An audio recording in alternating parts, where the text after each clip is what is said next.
that there's a video coming because it looks like it's not. They have the things going around and round, and they say. And we're going to start with you on camera. Let's start now. Welcome to the Link Online.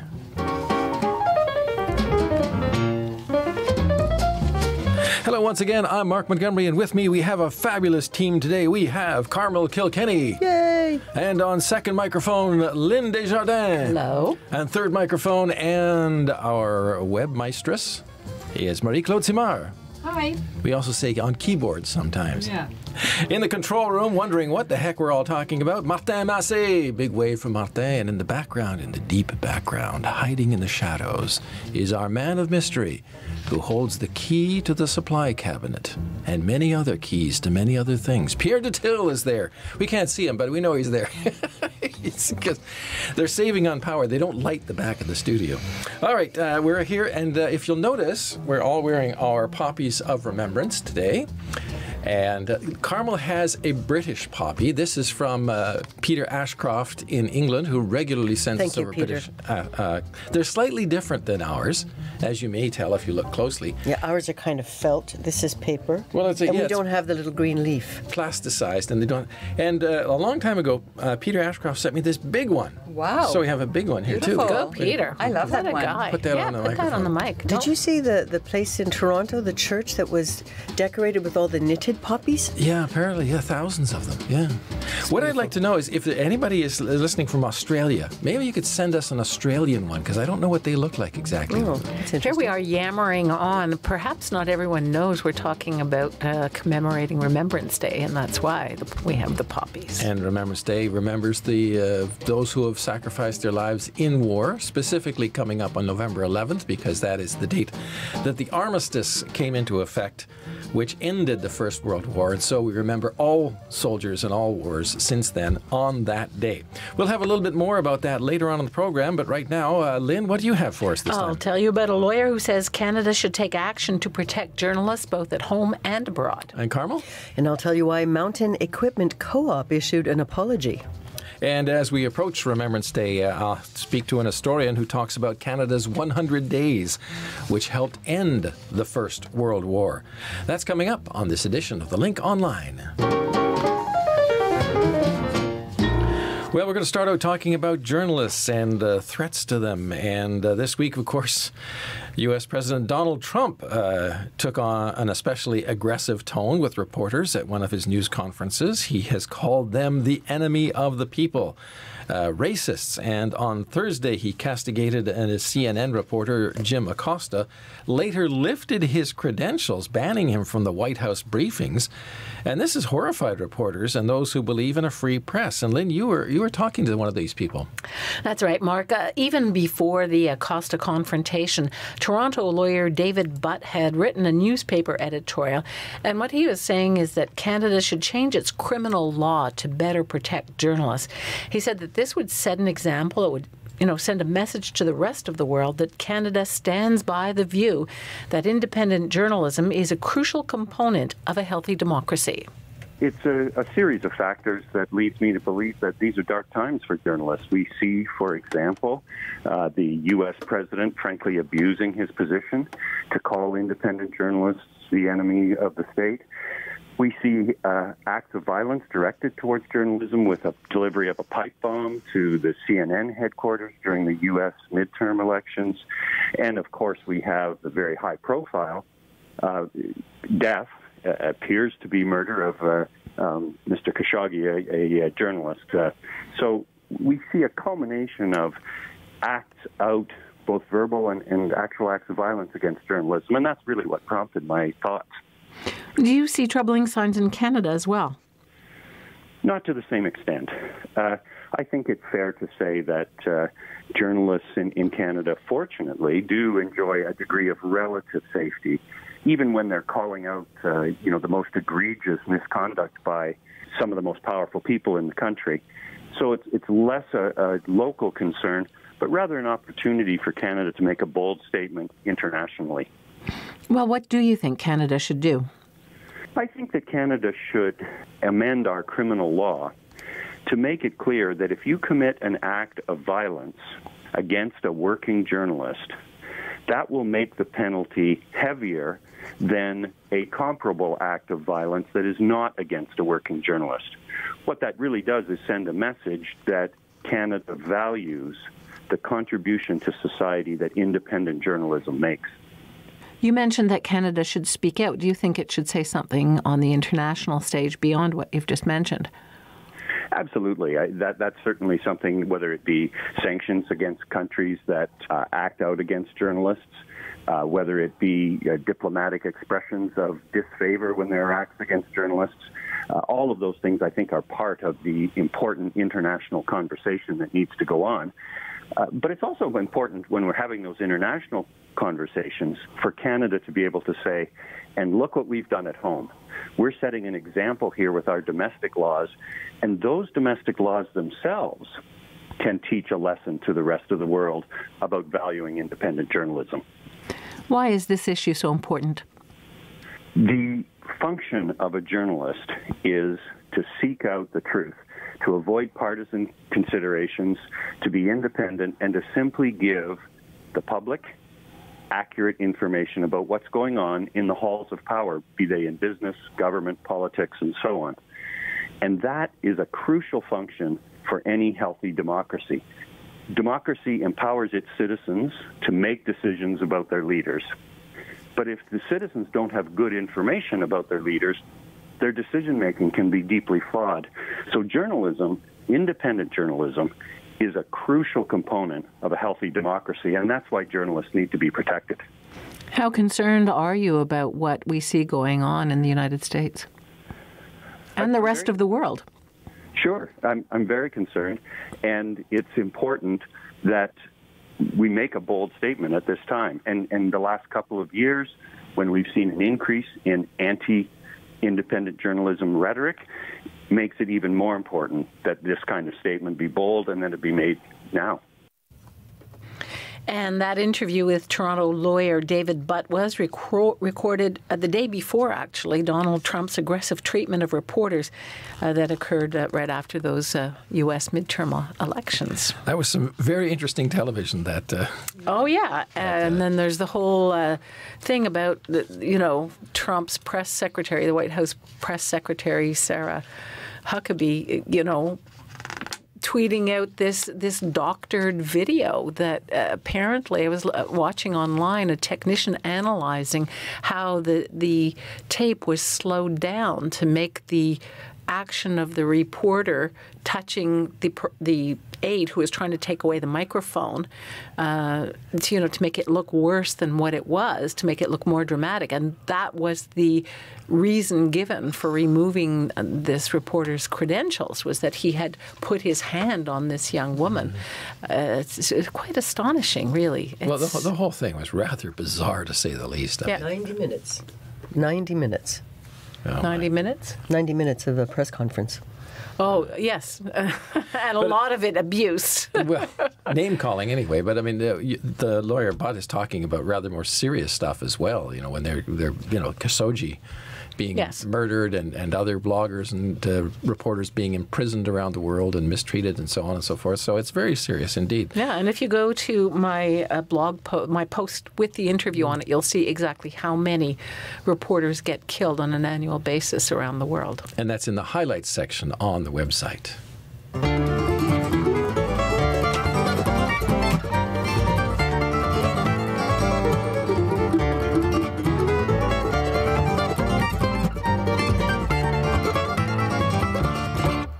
Well, it's a big sporting chain, a very prestigious one as well, Mountain Equipment Co-op, and they have been making some headlines in the last few weeks. Carmel, you've been looking into this.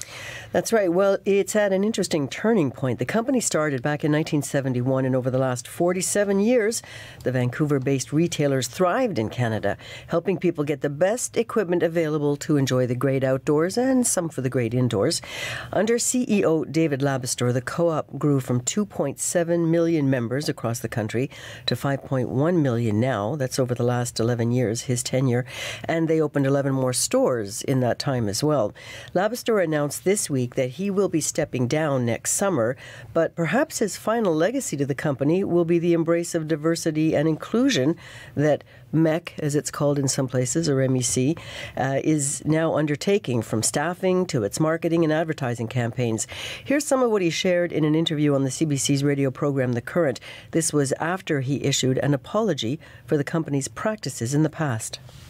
We did a study about a year ago. We were making some documentaries about people of color in the outdoors, and the producer who made the documentaries went through all of the publications in the industry for the month before he made the ads. He looked at ski mags, he looked at biking mags, he looked at outdoor magazines, he looked at websites, and across all the publications he looked at, there were only 3 people of color.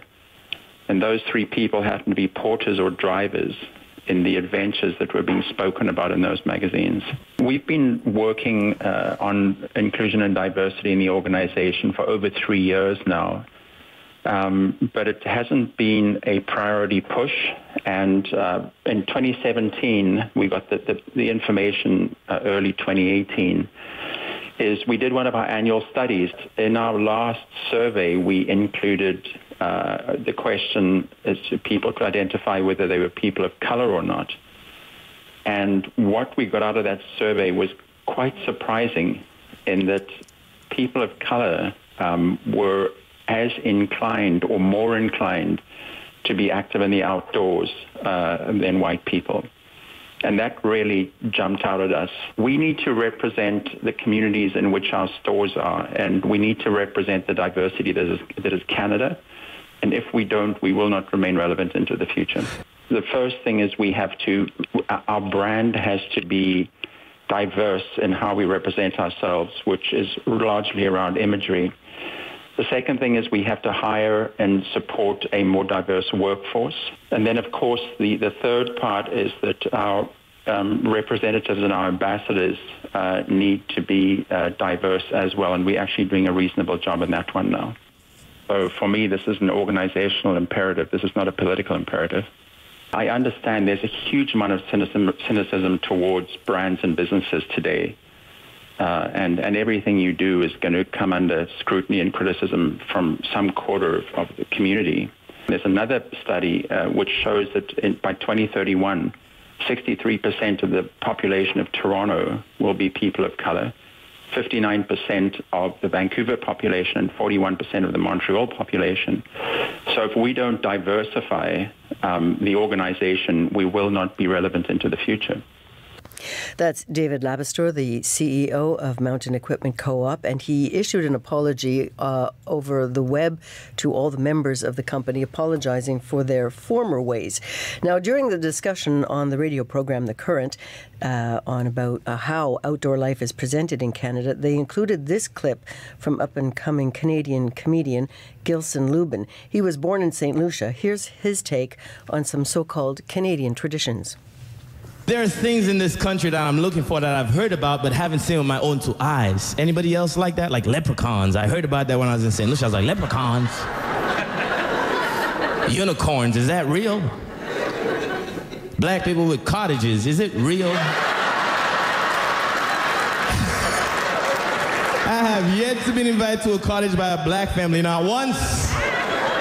I didn't know what a cottage was till you invited me. I'm like, what the hell is a cottage? Is that where y'all make the cheese? What are you talking about? I just know you get happy when you talk about the cottage. Your faces light up.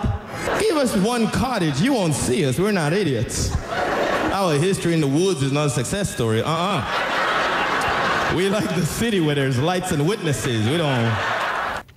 And that was Gilson Lubin in a segment from one of his stand-up routines. And it's interesting to note that this evolution in MEC's change of strategy was partly prompted by an Instagram post by Judith Kassiam. She questions why she didn't see people like herself in MEC's advertising. And as we heard David Labastor talking about the fact that it's not just Mountain Equipment Co-op, all the other companies that are well known in this area as well.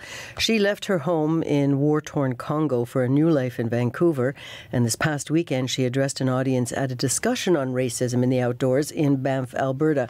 She said, "I know what war is like, and being in the mountains has allowed me to really reach that path of healing." And we have a great photograph of her at the top of some... Oh, you have it there. Isn't that wonderful? Yeah. Yeah, isn't that magnificent? That's the beauty of British Columbia.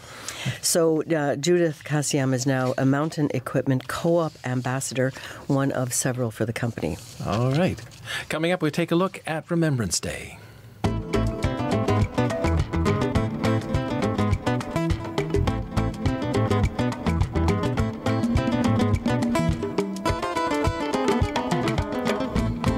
Well, as we mentioned at the beginning of the show, Remembrance Day is the day when people remember, stop and pause for a moment and remember all those men and women who gave their lives in the course of seeking freedom and justice and war, liberty and so on. And across all of Canada, there are memorial services this weekend, and indeed throughout most of Commonwealth countries, Remembrance Day for all those service personnel from World War I onward will take place this weekend. And it's very interesting because there's a special service, for example, in Belgium, where they're going to honor Private George Lawrence Price of Nova Scotia. And Private Price, tragically, I suppose, is remembered for the fact that he was probably the last soldier killed in World War I. He was the last Canadian killed, probably the last Commonwealth soldier, and very possibly also the last soldier at all killed in the First World War when he was shot by a sniper just 2 minutes before the armistice took effect at 11 o'clock that day. Well, here in Ottawa, the Canadian War Museum has put on a special exhibition to mark what is called Canada's 100 Days in World War I, and that is the time which helped bring about the end of the war. Canada led all the attacks in the last 100 days and so helped defeat the German army and bring about the end of the war. I spoke to historian, author, and co-curator of the event, Tim Cook, and asked him first to explain a little bit more about the meaning of the 100 days. Well, the Canadian Corps, Canada's primary fighting force in the First World War, is 100,000 soldiers strong, commanded by Sir Arthur Currie, a Canadian general, fought in a series of battles at the end of the war, which historians call the 100 Days Campaign. And they started at the Battle of Amiens on the 8th of August, 1918, shattered the German line. You know, at that point, everyone is thinking the war would go to 1919, even 1920.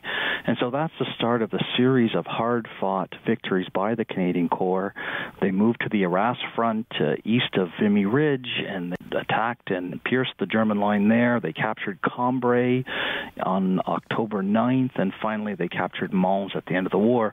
And these are generally regarded as the most important battles fought by the Canadian Corps in the First World War.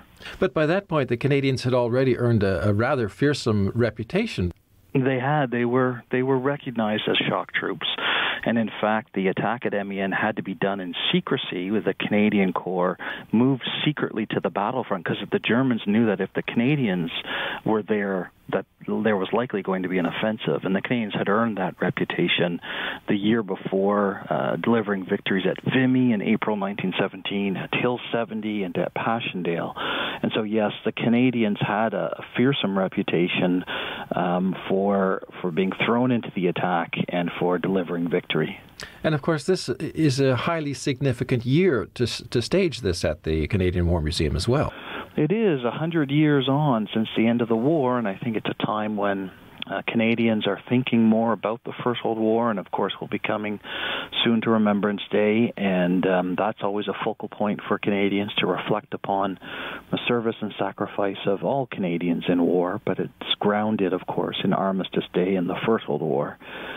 And at the Canadian War Museum, where I'm a historian, we've put on a new exhibition. I co-curated this with Dr. Jack Granatstein, and it's called Victory 1918, and it looks at these key battles in 1918 where the Canadians fought.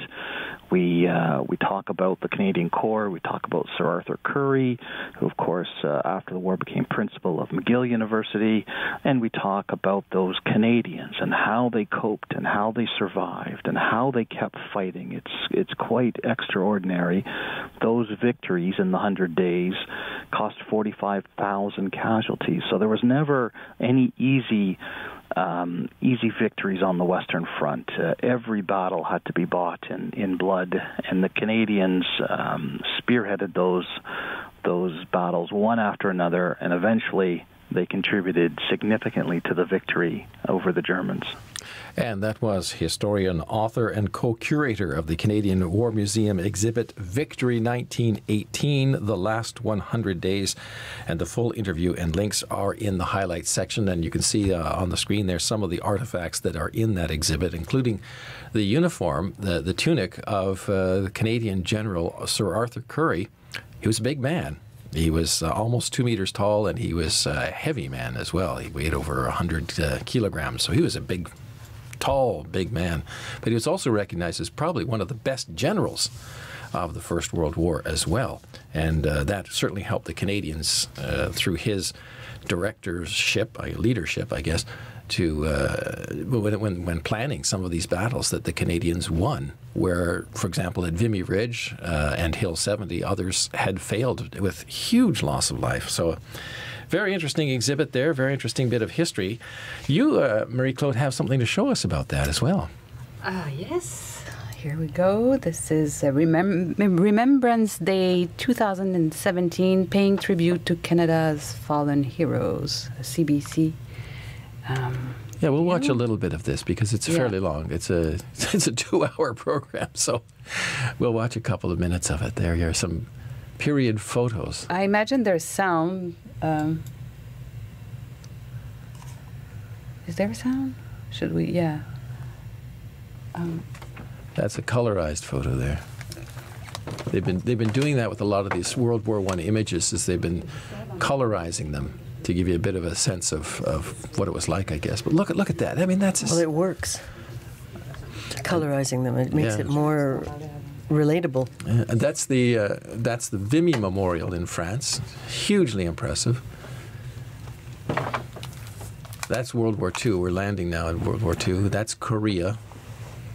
And that's Afghanistan. Yeah, it's good you can... And that is, again, the tragedy of war. These are more World War II images now. That's someone at the National War Memorial in Ottawa. There it is again. That also is very impressive.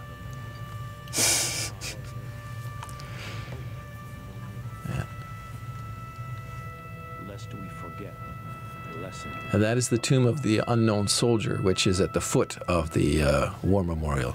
So those are some of the images, and that is what it looked like, I guess, 2017 in Ottawa. Lots and lots of people came out. As we have every year, we will this year again have huge crowds at the War Memorial in Ottawa, as well as ceremonies in so many communities and cities right across the country. They tend to have their own ceremonies. Most of them have a cenotaph, some monument within the town that really honors the fallen. Yeah.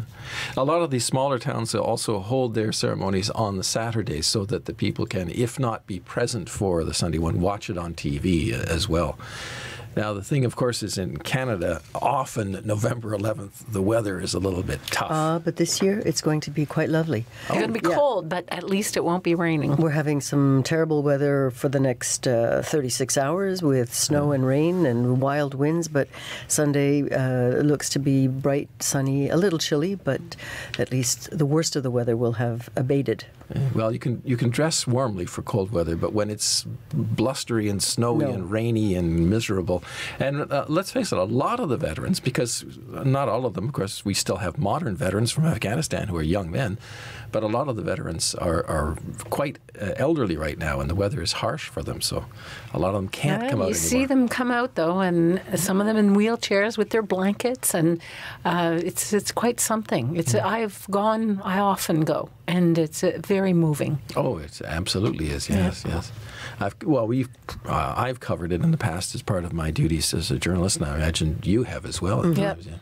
And it can get very emotional, very hard to cover. And this year in particular, it being the 100th anniversary, I'm wondering, to what extent we're going to have special services. The Prime Minister has, of course, gone to France, and he will be in Paris along with the leaders of several other European countries to mark that 100-year armistice of World War I. And the Governor General is attending that ceremony for Private George Price, south of, I believe it is just south of Luz, where he was killed, and they're going to erect a statue there as well to him. So, any of your parents or relatives have took part in the war at all? Oh, well, I told you about my connection that my aunt, the war bride, who met her Canadian soldier, she was a nurse in England from Ireland, and met her intended in England, and again the stories of the bombing and all the rest, and they came back to Canada after the war, and my mother came out to check and make sure she was okay. So the rest is history. Here we are. But it's funny because I was thinking of that, the First and Second World War, the upheaval in the world, which what's going on now is being compared to in terms of refugees and migrants, but so much changed in Canada after both those wars, with the influx and the movement of people coming and going, and the population just exploded, fortunately, because we were so small. So, it's very interesting. A lot of talent came from Europe after the war as well. Yeah, I have an uncle who was with the Merchant Marine, and his ship went down. He was standing on the deck, and the Germans took him off, and he was a prisoner of war, and served many other prisoners of war because, his parents were immigrants from Lebanon, and of course he spoke Arabic, and being from the province of Quebec, which is our French-speaking province, he spoke both English and French, so he served a lot of the other prisoners of war as a translator. And he wouldn't talk about it very much, except I do remember, as he got older, he got a little odd, and sometimes we'd be going down the street in the car. If he saw a police car, he'd say, "Gestapo!" So, where was he marked. He was in Germany. He was in prison in Germany. And but they didn't like to talk about it. I don't know of many veterans of the World War II who talk about it very much. I mean, you've had a lot of experience with veterans, so you've probably heard more stories than the rest of us would have. Well, I have yet to find the exact documentation, but I have been told on many occasions that a lot of veterans had been told after the war, don't go trying to explain what you experienced to the people back home, because they cannot possibly understand what you went through, and that will only frustrate you and make you angry. And that's one of the reasons, I suppose, why the legions were formed, the Royal Canadian Legions, because it was a place they could talk to each other. They could talk to each other because they knew what each other had gone through. And I think interesting in back in those days, the camaraderie among all of the soldiers, which is what so many of our returning soldiers from Afghanistan and other places don't have. There's not the same connection. They don't have each other in the same way that the soldiers from the First and Second World War did. Mm-hmm. Interestingly now, the soldiers, before they're deployed, really are encouraged to talk to their families about what to expect and what they're planning to be doing over there. Obviously, they can't talk about security, things that would affect security. But my nephew went off to Bosnia to be a peacekeeper. And then he also did some duty in Iraq, and he was encouraged to speak to all of us in the family and tell us what the mission was all about. So, things evolve as time goes on, attitudes of the government. Yeah, well, now I think what they do, because of the shock value of what some of the modern troops have to go through, they don't take them out of the theater of action and send them home. They take them to a relaxation place for a couple of months so they can decompress, as it were. And just the recognition of PTSD is a big leap forward. Although there's so much controversy in Canada about whether the vets are getting as much care, really, as they need. Well, that's certainly a big question. I mean, sometimes these things don't manifest themselves right away either, and But at least, again, the talking about it, you know, and as they can talk to colleagues and the professionals within the military about this, it's recognized now. Where in the old days it was, you know, they shot you in World War I. If you had shell shock, they just shot you in the field. It's just appalling. I've been reading a lot of novels about World War I. Yeah. Well, it's a very interesting subject, and one that, you know, you hope people understand, because... It's very difficult to understand. I mean, the conditions, you know, But at least one hopes that we would avoid war, Let's knowing hope we've the learned horrors. from it. Yes, exactly. I'm not sure that we have, because there's still so much conflict going on around the world. Anyway, Sunday, I guess I'm probably going to be down at the Cenotaph here in Montreal watching services. You guys? Yep, me too. Maybe. We'll see. I'm not sure, but Time to sign off. Stop putting us on the spot now. At 11, the 11th hour on the 11th day, I will be in your heart. Yes. All right. Remember. Until next week, then, take care, everyone. Bye-bye.